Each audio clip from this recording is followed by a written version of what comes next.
All right. Good day, everyone. Stoked that you were able to make it. It's Friday, end of the week. We're going to have a good time here. I'm going to give it a couple more minutes just so we can get some last minute people coming in.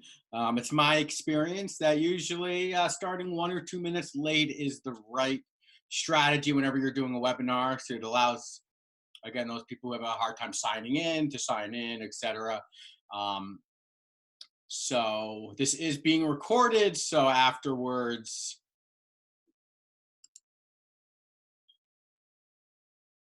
let's just make sure that everything is working here. Perfect. So there's a chat functionality. I'm going to write something in there. Please put in the chat right now. Can you hear me? Can you see me? Are you able to see the screen? I need some engagement over here from everyone. So let me know if you're able to hear me. Yes, Brock can. Renee can hear and see me. Oh, I'm so happy you're here, Renee. Oh, Mr. Phillips, how are you? Dan, hear you just. Thanks, everyone. Love it. As we go through this, if you guys have questions, there's a Q&A portion of this at the end. But it's just 1 p.m. No one's about to start. I know, Brock. I know. We're going to give it a couple minutes, my friend. We're going to give it a couple minutes. I just want to make sure that, number one, you guys can all hear me and that you could see me, because that's the biggest part. I'd hate to be on here and, and I'm frozen in time or you can't hear me. So I'm going to give it another minute or so. So I'm just going to minimize myself so I don't have to see myself while doing this. All right. As we begin, I do want to give a shout out to my friends from Sound and Communications for, putting this on with me and, allowing me the opportunity to, to hopefully add some value to your organization. That is why I'm here. So it is now 1:01 p.m. on the East Coast, a little bit after 10 a.m. on the West Coast. I do have a lot of content that I'm going to be diving into. So I'm just going to kind of start off. And as people come in, they'll be coming in all good. There's a recording afterwards. Everyone can watch the whole thing front and center.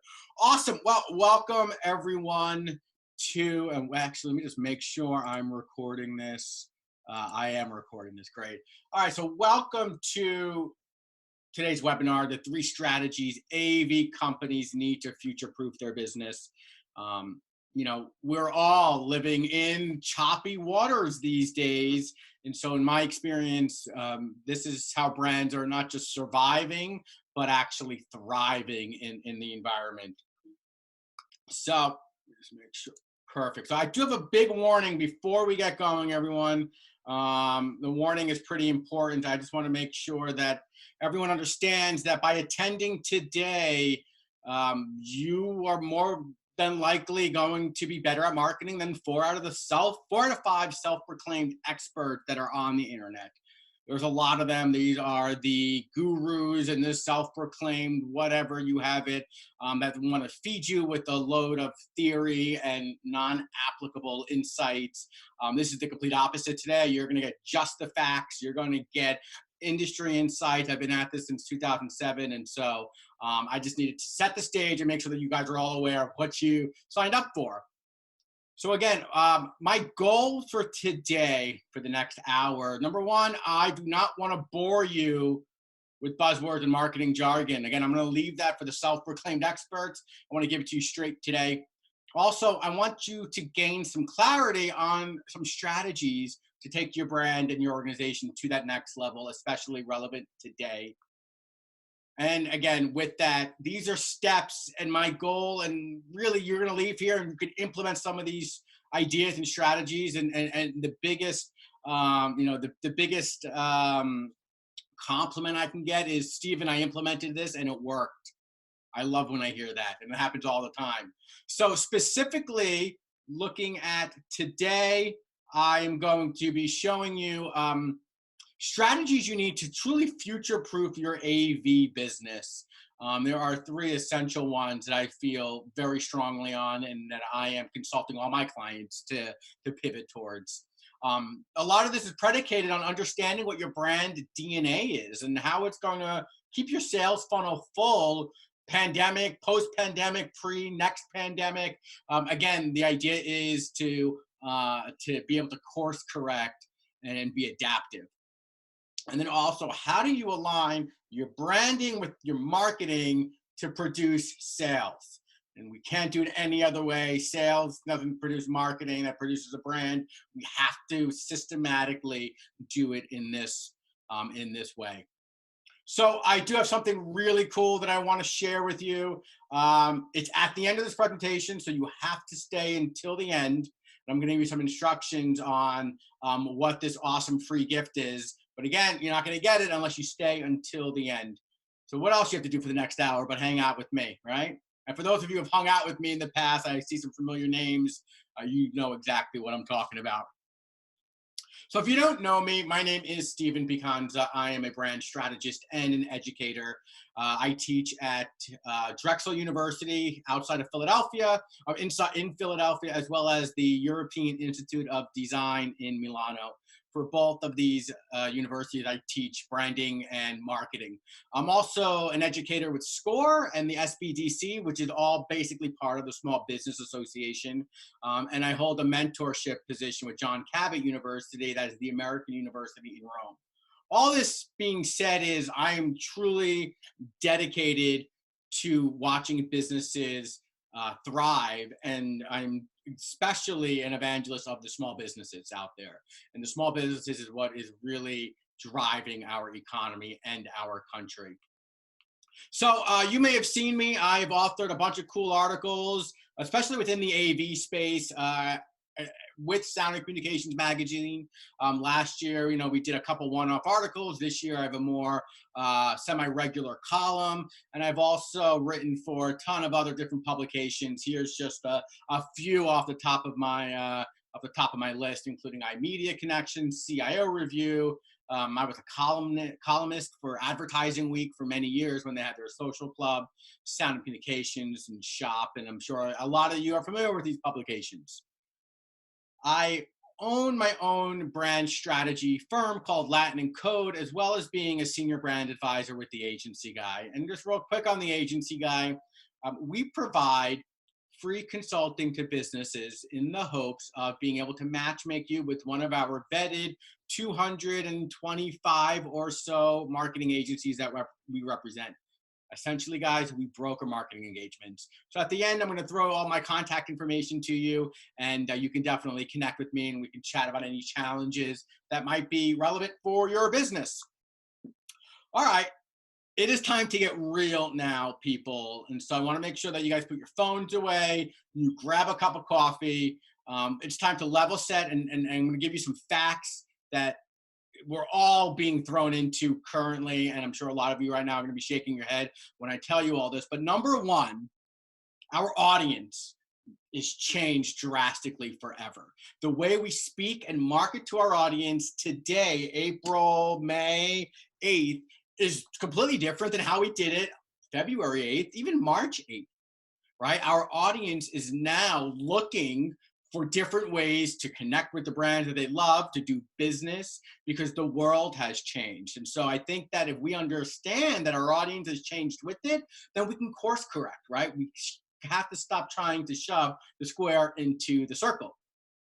With that said, consumer habits have also shifted, and that regards to purchasing and supply chain, media consumption. Think about your own self. How you consume media today more than likely is different than how you consumed media last month or the month before. So we have to understand that when it comes to our audience, whether we're selling something, a product or a service, or we want to create a connection with a new brand, that we have to be a little bit different. This also means that digital first, a lot of initiatives and a lot of brands that I consult with, they have these, by 2025, we're going to be digital first. By 2023, we have to be digital first. Digital first is now. We're all thrown into it. That's why we're doing this, right? I do a lot of speaking, usually in front of an audience and a crowd, but now we all have to pivot and understand that Do we have a sales funnel online? Do we have our online present? Is that connected to all of our other brand touch points? This idea of digital first is absolutely happening now. Digital transformation as a buzzword was kind of last year. And if you didn't take into account what digital transformation is, you're certainly feeling the effects today. And I'm sure that's true for a lot of you watching this presentation right now. And finally, in regards to our audience, to continue to guide them, we have to equally act with empathy and authority. Listen, we're all going through the same the same junk that everyone else is going through. The world is seemingly spinning out of control, and our audience feels that, and so do our partners and our vendors and everyone who's within our AV ecosystem. So to guide them, right, we want to be seen as a leader, we have to be empathetic towards that. We have to act human, and now is no better time than to act extremely human.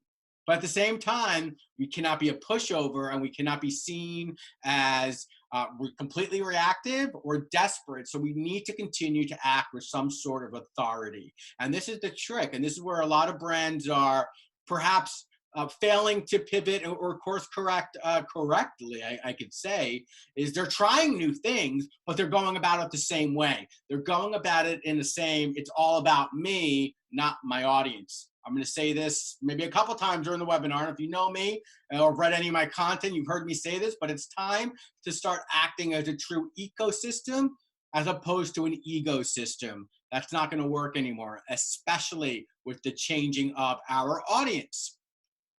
So let's talk about steps to align brand to marketing to produce sales.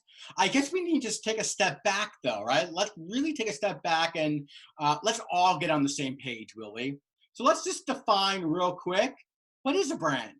A lot of people think they know what a brand is, and I'm going to bore you with some of the a brand is not. That's a different presentation I do. Your brand is not your logo. It's not your tagline. It's not your website. It's not your design.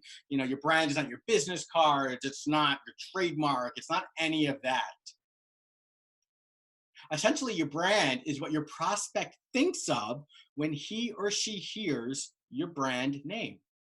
Again, it's not about you, it's about your prospect. Even further, a good friend of mine and a mentor of mine, Marty Newmeyer, says it is a person's gut feeling about a product, service, or organization. And it's not what you say it is, it's what that person's gut feeling says it is. Because we all have to understand that brands are defined by the individual. It's not defined by a parent company, a hashtag, or a market trend. It's defined by our audience. So if you want to find your brand, right, we need to remember one important aspect. The reason why we want to find our brand, and the reason why you really want to pay attention to these next few slides and how this is all going to transcend to keeping your sales funnel full, hopefully, is the purpose of branding is to get more people to buy more things for more years at a higher price.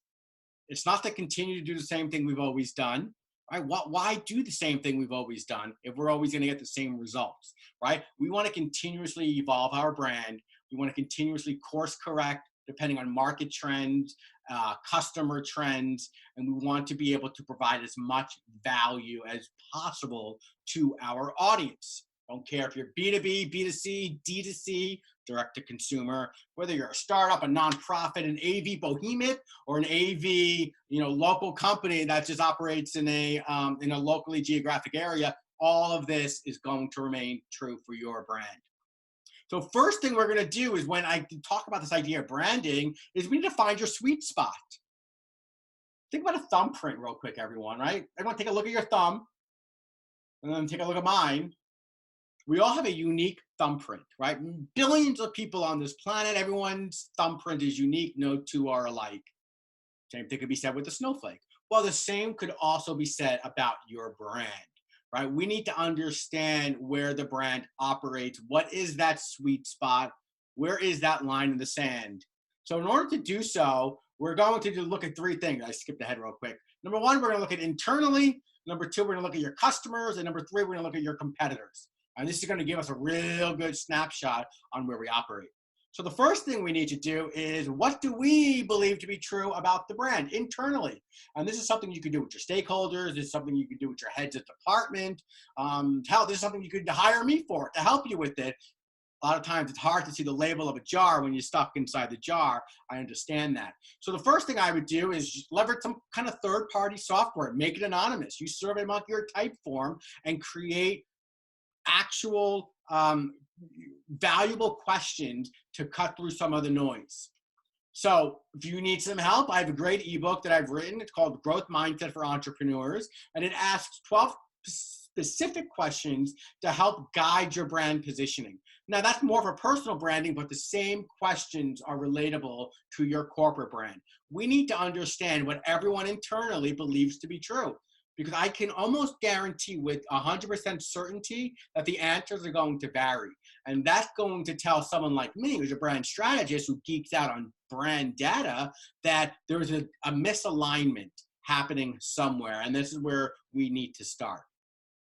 I also want to look at the employees and the other sub-level of anonymous internal reviews that we can get. Again, the more data that we can understand what the inner perception of the brand is, the better we're going to be able to move the brand forward. So that's the first thing. What do we believe to be true about the brand? The second thing we want to do is we want to SWOT the competition. If you're not familiar with what a SWOT analysis is, you don't need to go to business school or get an MBA. They're going to teach you that there. But I'm going to tell you right now, this is the most valuable piece of analytical tool that you can use. Strengths, weaknesses, opportunities, and threats. So I would say choose 5 to 7 of your competitors, maybe regionally, maybe 5 to 7 nationally, and let's dive in, right? I know we all love to think ignorance is bliss, right? If out of sight, out of mind, they don't matter to me. But when it comes to your competition, this is going to matter more than you know, because it's going to impact your brand promise you're going to make to your customers. I'm going to get to that in a little bit. So I recommend, as we look at our positioning right now, SWOT the competition. Really take a deep dive. No fluff here. Don't just tell me our website's better than their website. If you truly believe it, why? Is it a visual thing? Do you have more compelling messaging, more compelling calls to action? Or what about the opportunities? Looking at them, is there an opportunity to be creative instead of competitive? Think about that. Think about partnerships in this situation. Yes, business might be considered war to some people, but I also think that we live in a blue ocean where we can all work together and there's plenty of honey that can go around. So now we're going to talk about this, identifying your customers, defining their needs, and then showing how products fill their needs. So your customers, and this is going to be really a backbone of the rest of the conversation today, is all centered around your customers. So do you know who your customers are? How often do you touch them? And when I say touch them, I mean talk to them. How often are we really understanding their habits? For example, some metrics I might look at when I want to audit an audience, or if I'm working with a brand. I mean, these are just a tip of the iceberg. Obviously location, but if we're really trying to target a certain demographic, maybe we are a very local, we only service 2 or 3 counties. Well, let's make sure that we are specific in our brand documentation that we only serve these 2 or 3 counties. But if we're a national organization, well, let's talk about that. And then let's look at, well, are there pockets where the majority of our customers might live? Then obviously there's the generic, the age, the gender, the interest, the education. What about job title? Are you really looking at the job title of, your main, the person who's going to sign the check for you? Well, what are pain points are they going through? Especially relevant today, because I guarantee you that pain point that they were going through 3 months ago is a lot different than the pain points they're going through right now. Buying concerns, buying motivation, buying habits, buying challenges. Again, we want to take a deep dive. Think about it this way with your audience. Don't just go 5 miles wide and 1 inch deep. Go 1 inch wide, 5 miles deep on them. Really learn everything you can about them. Because the impact of learning about your audience is going to impact product design or how you package your services. How about the content that you put out or the marketing that you do? You know, for many years, I ran marketing for a very prominent design firm in the AV world, and we put out a lot of content marketing that was easy to understand and easy to consume. You might be familiar with a couple of the A to Z guides that I helped pen and publish. Well, we did A to Z guides because they're easy to consume by a VP or a director level or a C level. They don't have time to read 10,000 words. They don't have time to read elaborate, text-heavy, dry content. Give them just the facts. Give it to them straight. Give it to them in a visual way. I also coined the term, I didn't coin the term, I like to use the term, smarketing, because this understanding your user allows you to truly align the sales and the marketing. Marketing is going to pave the road that sales needs to drive down, not the other way around. Been in a lot of organizations where the sales team looks at marketing like, oh, they just play with arts and crafts all day. And the marketing team looks at the sales team and like, oh, they're a bunch of prima donnas. They can never get it right. They're always needing I need a new sales deck. I need a new slick. I need a new this. I need a new that. But if we learn how to work together and speak the same language, the language of our customers, well, then we're all fighting towards the same true north. We are all trending towards that true north. I'm going to take a quick water while you all digest that. All right, so what we already know, and when it comes to your target audience, there are multiple ways that we can come in contact with them, but I think that there's an old philosopher, I mean, many thousands of years ago, Zeno. He was a Greek. He founded the Stoic school of philosophy. He often said that we have 2 ears and 1 mouth for a reason. Act accordingly. I love that quote. But I think about that as it relates to brands. With brands, we're so quick at getting on the loudspeaker, advertising, marketing, content. Just push that, right? How many of you have heard the term marketing, content is king, but you just have to push out a ton of content, right? That's going to help your Google rankings. That's going to help your search. That's going to help visibility, everything. But that's not necessarily true anymore.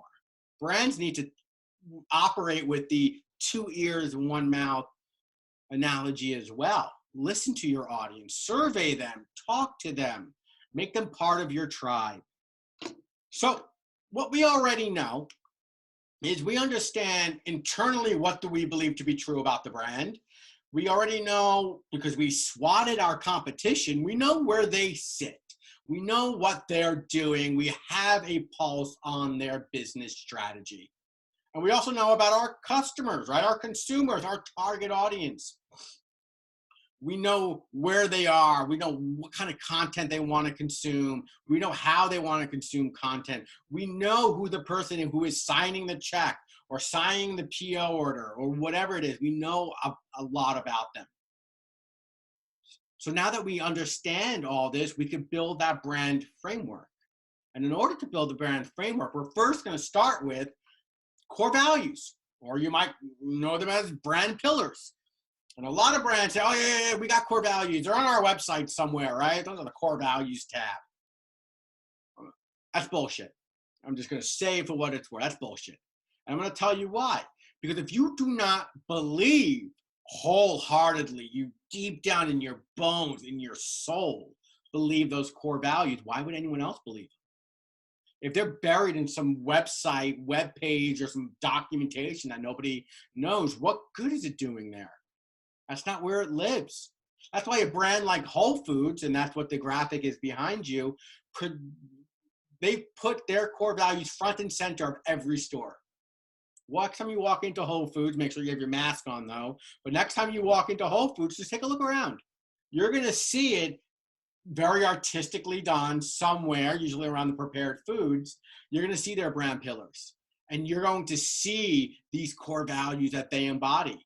And the reason why I'm starting with core values here is because everything that you do that's front-facing, marketing, advertising, content, trade shows, whatever it is, they need to be checked against these core values. Do your core values and your day-to-day actions align?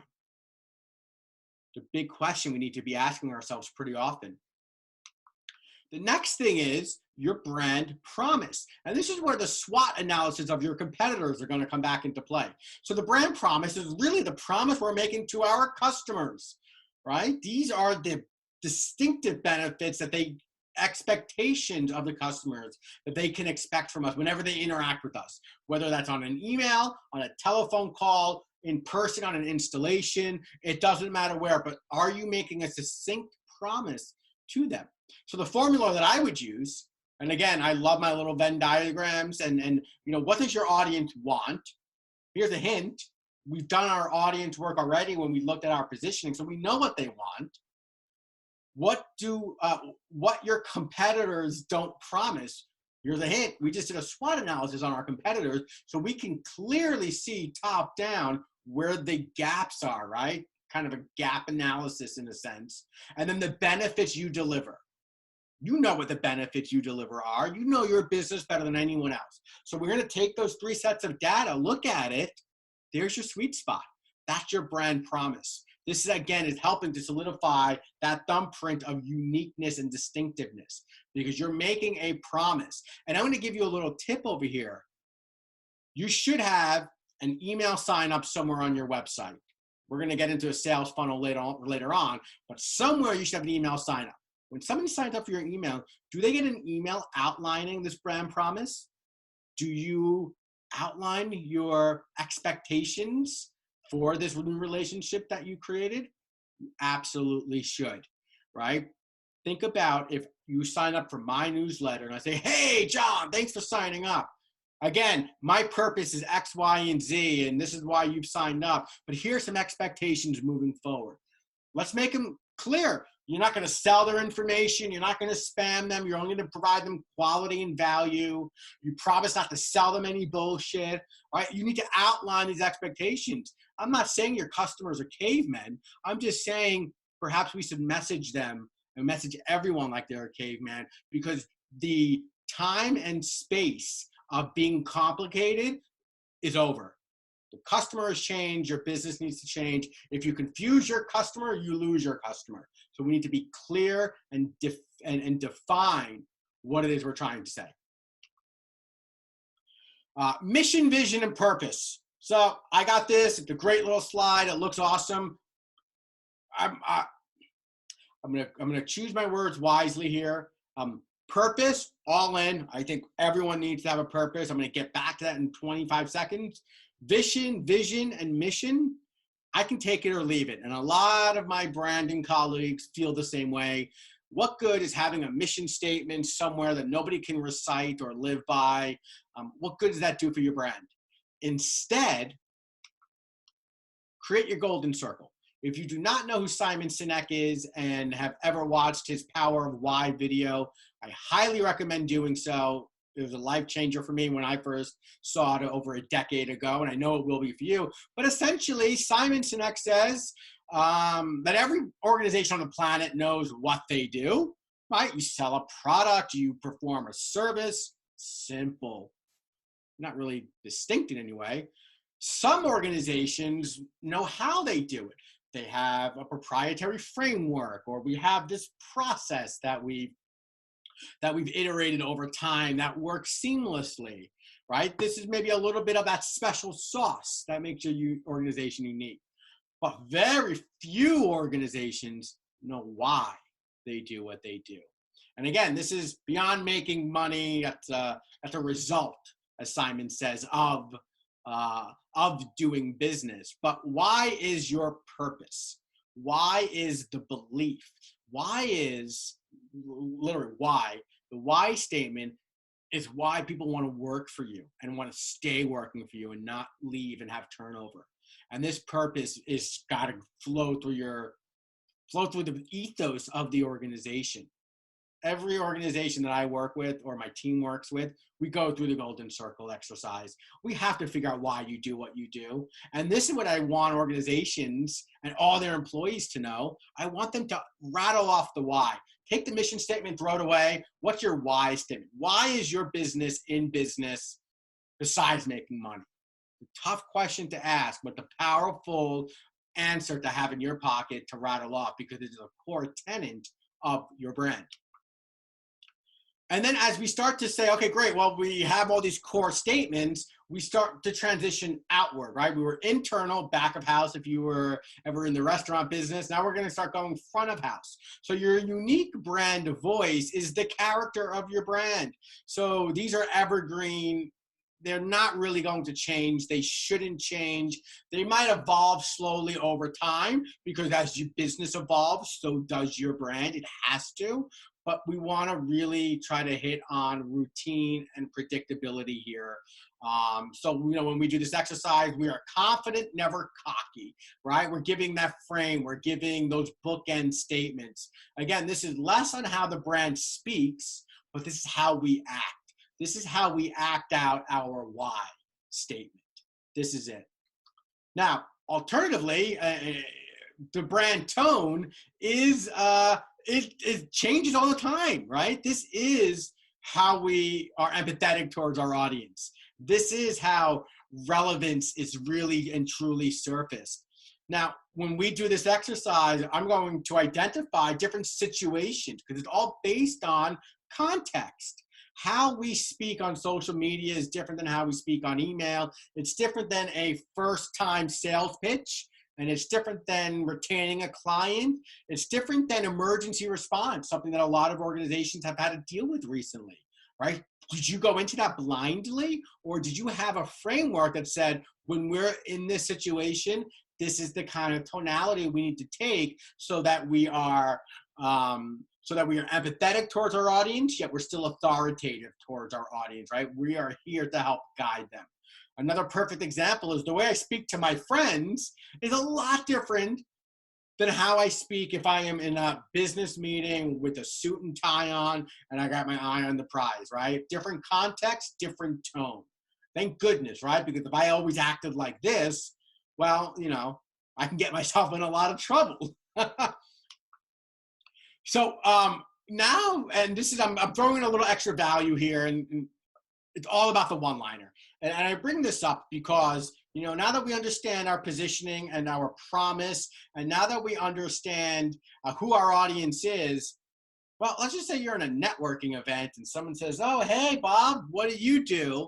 And you start off with, well, it's complicated. I work in AV. Do you know what that is? Do you know what you just did? You lost a possible sale. Your customer is, or potential customer is like this. What do you mean it's complicated? I just asked you what you did. I don't need you to tell me a story. I'm sure a lot of you have been in the situation, right? We work in technology. It's complex. It's not simple to define sometimes, but it needs to be. We need to be punchy with it. We need to define it clearly. So this one-liner, it's really just a concise statement that you can use to explain your offer. And I'm seeing some questions come in, so I'm gonna get to those questions at the end, but please keep sending them. I get a little notification and I love it and I'm humbled by it. So in order to get the one-liner, in order to really lock your one-liner down, what problem do you solve, right? What's the pain point you help your customer? What's the pain point you help your customers resolve? What's your unique solution to that pain point? Again, right? What's that uniqueness? And then what's the reward when they do engage with you? After, what does their life look like after their pain is resolved? So as a perfect example, I've created a framework that helps business leaders and organizations streamline their marketing, streamline their messaging, create awesome marketing materials, connect with their audience, and grow their business. So I told you who I work with, business leaders and organizations. I told you that I have a framework, that's kind of how I do it, that I'm going to help streamline your messaging and help you to create awesome marketing materials. And then after you work with me, you're going to connect with your audience better and you're going to grow your business. So what I did was I took out a Post-it note and I wrote my one-liner on this Post-it note and I stuck it in my pocket and I had it there for a while. And I had it there for a while because how else am I going to remember it? How else am I going to be able to recite this right off the bat, if I'm in a networking event, if I'm at a conference, I'm at DSC, I'm at Infocom, right? I don't want to tell 1,000 people it's complicated what I do. I want to tell 1,000 people, hey, I know exactly what I do. I know my framework. This is why you should work with me.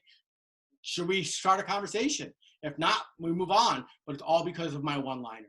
And if you're a business leader in an organization, here's another cool tip that I learned from a good friend of mine, Donald Miller, who wrote Story Brand. It's a great book. I highly recommend it. He says, go to the bank, take out $500 in $5 bills. Now go around to all your employees and ask them off the bat, hey, what's our one-liner? Or what's your one-liner? This can even be good for your why statement, right? Hey, what's our brand purpose? What's our why statement? They get it right, hand them $5. They get it wrong, well, maybe next time you'll get it right and you make $5. So it's a small investment on your end, but the impact is tremendous because now you have a whole staff of empowered employees who are evangelists of the brand because they're all saying the same statements. What we want to do is be consistent from CEO to janitor. Do we all say the same story? Do we all say the same one-liner? Awesome. Well, now that that's out of the way, what do you say we get into some strategies? So, and this is especially true today because it is storming outside here outside of Philadelphia. So don't just weather the storm. Let's dance in the rain. So let's take a look at some 3 strategies that your business needs today. And I'm just going to check these questions just to make sure it's not saying that my audio's out. Sporadic dropouts, bandwidth issues. I'm sorry, guys. I truly do apologize. I tell you what, if this does continue to happen, I might just re-record it and you'll all get the recording afterwards. So hopefully that solves it. I do apologize, but Zoom. We got one more question to see what it is. Hopefully pretty clean on this side. All right, well, we're just going to keep going. All right, so the now strategy, and this is what I'm calling what we all need to be doing now, right? 30, 60, 90, 120 days. How are we going to make money, right? Business has drastically changed. If you are an AV company and you're used to, doing smaller parties or events, and all of a sudden in-person events are not happening, well, how do you make money now? Let's map this out. Like, this is important, right? We can't just hide and hopefully, put our head under a rock and and we all come out of this unscathed. No, we need to be, unfortunately, reactive at this exact moment. So map out how you're going to make money. Right? And also, you need to share this with your team. It can't just be a couple of heads of department, but all hands on deck here. Now is the time to be empathetic as well as authoritative to your employees. Otherwise, are you just social distancing with them? And this could really look like something tangible. How can you reposition, repackage, or repurpose a product offering that you have? Clear-cut example is I was talking to a mentor of mine whose sister has a flower shop. Now, flower shops really got affected here.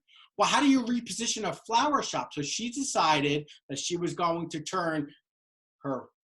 create a few packages that are delivery only or pickup that are more care packages than they are just flower delivery, right? She repositioned to say, I'm thinking of you in this time of need. I care about you in this time.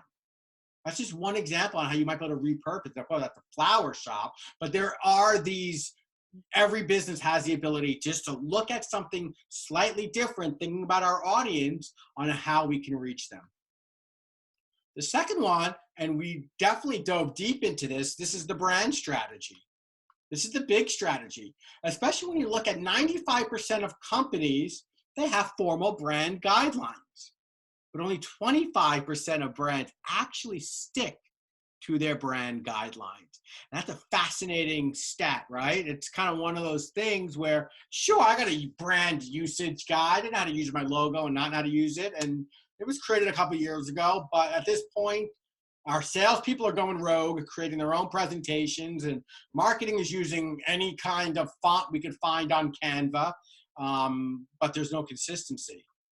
Another staggering fact is only 55% of marketers think that their internal and external brand are actually aligned. Well, that's interesting. If 95% of these brands have brand guidelines and only 25% are using them, but only 55% are saying that we are aligned, there's a huge discrepancy here, guys. There's a huge miss in your marketing and branding ability to connect with your audience. And Venngage says, and look at that number 27, that only less than 10% of B2B companies say their branding is very consistent. So WTF, what's going on here? It's time to create that epic brand Bible. That's what's going on here. That's the miss. Beyond the typical brand guidelines, that's a part of it. But the miss is we do not have the Bible that we all could stand with and internalize. It becomes our brand ethos. It becomes our guiding principles. Because there are immense benefits to having this brand Bible to your shareholders, your employees, your customers, everyone. I say this, think of it this way. Would you build a house without a framework or a blueprint? I hope you guys are all shaking your head no, because you wouldn't build a house without a framework or a blueprint. How about this? Would you do an installation without having the proper documentation? No, you wouldn't, would you? So the same thing is true with your branding and marketing. Why wouldn't it be true with your branding and marketing? The better job you do at your branding and marketing, the more customers you can service, the more you can grow your business. It becomes a no-brainer, but unfortunately, we put all of our stock somewhere else and thinking about, well, how do we continue to align our brand to marketing to produce sales? So why do we need to create this brand Bible? And just so you guys are aware, it goes by other words: brand strategy, brand handbook. Some might even call it the brand guidelines. So there's many different ways that we can skin the cat vernacular here, but essentially we're all saying the same thing. So by having your brand Bible, that's what we're going to use here, you are keeping all your employees on staff at all times. It's going to save you time and money from having to redo poor brand executions. I'm sure we've all been in that situation before.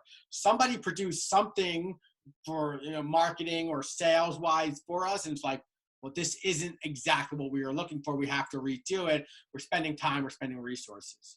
It leaves no room for error when dealing with vendors, right? We're all dealing with vendors all the time. So the frustration that it saves, making sure that we're all on the same page from the beginning, is invaluable. You cannot put a price tag on it. Again, you have that blueprint to refer back to and course correct.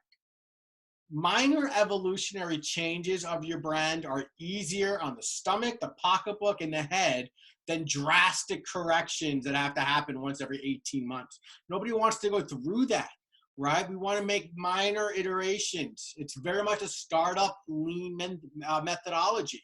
Launch fast, fail fast, adapt faster, right? Take those learnings, and as we are learning, continue to course correct, continue to course correct, continue to course correct. And because we are always consistent, the partnerships that we're able to create are going to be lasting, right? It makes you money and sets those proper expectations. And honestly, it is a pride thing for your organization. Everyone is jazzed. Everyone is drinking the Kool-Aid. In fact, this brand Bible is the packet of the Kool-Aid, right? And they're all going to have it on their desk. It is that powerful. So what's included, Steven, in this brand strategy, documentation that you are raving about for the past 25 minutes? Well, it's going to start with just that, the brand strategy documentation, right? Your personas that we went after, what are your brand goals, any KPIs that you have, any strategic direction. Part of this is business plan, part of it is brand strategy. When I teach at the university level, I teach a whole class on why brand strategy needs to almost come before your business strategy and your business plan. They work so closely together, but the brand strategy is going to give your business strategy a leg up. It's going to give you insights that you may not have had before. Also included is your brand DNA. These are the core values, your positioning, your promise, your golden circle, the voice, the tone, the tagline. sort of your messaging in a way, right? These are the calls to action and the impact statements. How about the rational and emotional benefits and features? All these words matter more than you think. Branding is your message. It's not necessarily your visual. Sorry about that. That is my dog howling at probably the mailman. And then also in the brand strategy is the creative and design usage. This is what everyone thinks of, right? Use your logo like this. Don't use your logo like that. Of course, we need to include that. Of course, we need that. But we need the foundational pieces, because now when you give this to, let's just say you hire a social media agency to help you with your marketing, they're not taking an educated guess. They know exactly what to do, right? That makes onboarding a lot simpler and effective and cheaper. And the benefits are felt across the board. So as an example, this is Uber's brand guidelines. You can find this right online. And you can see on the left-hand side, they talk about their color, they talk about their brand architecture, their iconography. They also have the brand story. And they have their brand messaging on here. And they have all these brand assets that anyone would need to ever do business with Uber. Same thing can be said with Google. Right? This is their brand promise. Again, they're giving you a photo of vastness, right? So that just evokes a certain feeling.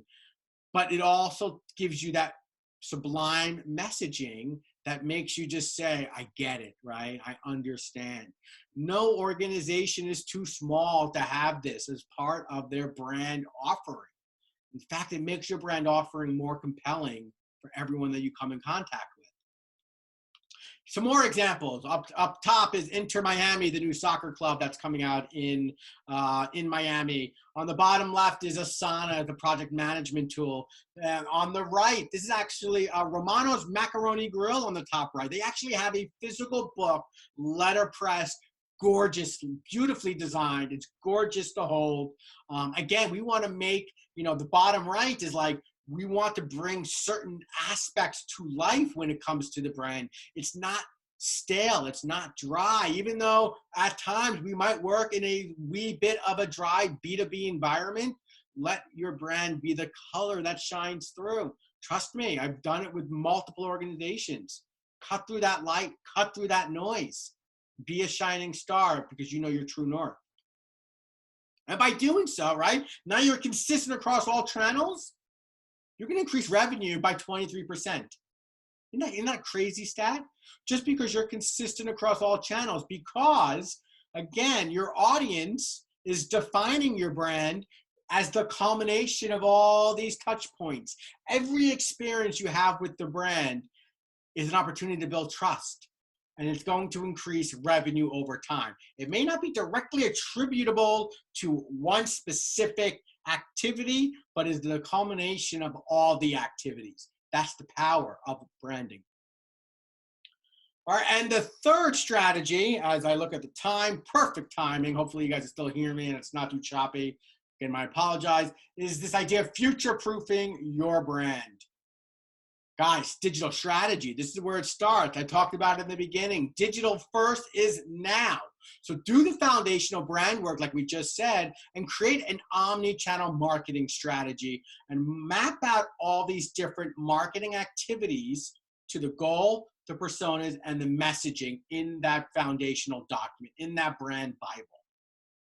Because as you do this, and you're mapping out, okay, email, this is what we're going to do for email. This is what we're doing for social. This is what we're doing for trade shows and lead acquisition. There's a million different marketing activities that you can think of. It's overwhelming for me even. But as you continue to perform these activities, you're going to get data and insights. And by doing so, you're going to course correct your brand strategy. Organically, it's going to evolve. This is where you need to allow it evolve. So this is where I would start. If I were in your shoes, and I know there's a lot of organizations that are feeling the effects of COVID, they're feeling the effects of maybe being a step behind from a digital perspective, I would start here. You gotta build a sales funnel online, everyone. You only need one, and we all know what a funnel is, right? It's the typical sales funnel that was coined by, I think, back in the 1930s by, I forget who, but attract, interest, decision, action, right? We need to attract our lead, get them to give us something, an email, a phone number. We need to sell them, and then we need to convert them. So the first thing I would do, hands down, I start with the brand Bible. I start with the foundation. It's the only place to start. Then I would create an evergreen piece of content to use as a lead magnet. This could be an ebook, it could be an infographic, it could be a really well done white paper, it could be anything. But you now have to create a landing page focused on conversion. And when I say focused on conversion, I don't just mean having a simple, download here button, but little tips and tricks like get rid of the header and the footer on your landing page, and you're going to increase conversion by double-digit percentage. You ever think about that one, right? Think about if you go to a web page and there's a footer and a header, you might be inclined to click something that website owner doesn't want you to click. We want you to perform one action on a landing page: convert. Download this now. So get rid of any distraction. I don't want a header. I don't want a footer. I want you to perform one thing. And when they perform that one thing, they've downloaded that ebook. Maybe the ebook is, our top 10 tips to a successful AV installation, right? In order to get it, you gotta give me the email. As soon as they give you that email in that form, an automatic email gets sent to that prospect. Hey, Mr. or Mrs. Lead, thanks for downloading our, white paper, our top 10 tips and tricks to installing an AV experience. Download it here. They click the link, but also in this email, you are setting expectations. Moving forward, you're going to receive 2 emails from us per month highlighting all of our company activities and our specials, et cetera, et cetera. That's a nurturing series. We want to nurture them. We want to get them in the habit of opening up our emails. I worked for an organization for many years in the AV space where on average, our email open rate was 30%. Why? Because we took the time to nurture that audience. There was an engagement series as soon as they came on. We set the proper expectations. We were not spammy. We didn't overly sell. But when it was time to sell, we had a separate sales series because a sales series needs to be focused on just that, asking for the sale, not being light on it, not dancing around the fact that I'm asking to sell. We need to be focused on conversion. And after this happens, gather testimonials, gather social proof, because that's only going to get more people excited to join your list and get into your sales funnel. By doing so, the next time a pandemic like this happens, and it's going to happen, the next time literally the shit hits the fan and you need to pivot your business, you have a pool of leads who know you, who you set proper expectations with, who are opening your email, who are waiting to hear from you. Now you can repurpose, reposition, and repivot any product or offering to fit what they want. It is the lifeblood of organizations who want to be digital first. This is where you absolutely, absolutely need to start. All right, I know we're at the end. I want to know though, was today insightful? Please in the chat, just let me know this was okay. Alicia said, hi Alicia. Should companies be on social media? If so, do you have any advice on getting started on social? 100% companies need to be on social media. Being on social media is the equivalent of having a phone number to your business in the 80s, right? Being on social media today is the equivalent to having your address in the yellow pages. You have to. Now, if you are not planning on using social, let's just say you're just starting out and it's like, all right, great. Well, I say it's like Monopoly, right? You got to pick up your properties. Get your URL, get your social handles, get everything you can, and at least document it so you have it for the right time. The last thing you want to do is let somebody else steal your properties. I mean, StevenPicanza.com, I'm fortunate enough to have it. I would be super pissed off if somebody else owned it because it's my name. Of course you want it. The same thing is true for your business. All right. I know that I promised you all a free gift if you stayed until the end of the presentation. And so I will be afterwards sending an email. It's going to have this video, it'll have the slide, and it's going to have a free gift. And essentially, it's a branding checklist that I have put together that I've offered my community, and I want to offer it to you guys as well. My hope is that this is going to allow you to stay on top of your brand. And finally, if there's any way that I can help you, here's my contact information. Please, there's a bunch of you on today. Please connect with me on LinkedIn if we're not already connected, or on Twitter. I'm an AV tweet just like you all, so you can definitely find me there. And there's my website. I'm super grateful for Dan and the team at Sound Communications for allowing me the opportunity to do this. Renee, I will definitely send a copy of the presentation. Matteo, grazie amico. I hope you are well. Ronald, presentation was good. Thanks for sharing. And I'm sorry about the audio issues, guys. I honestly think that my internet company's giving it to me. They know that I'm working from home and I'm pushing it, and that's what I'm thinking. So with this, we are finished a few minutes early. Any additional questions, I'll wait online for a couple minutes, but please shoot me an email or holler at me, and I will see you guys again real soon, hopefully in person. Ciao.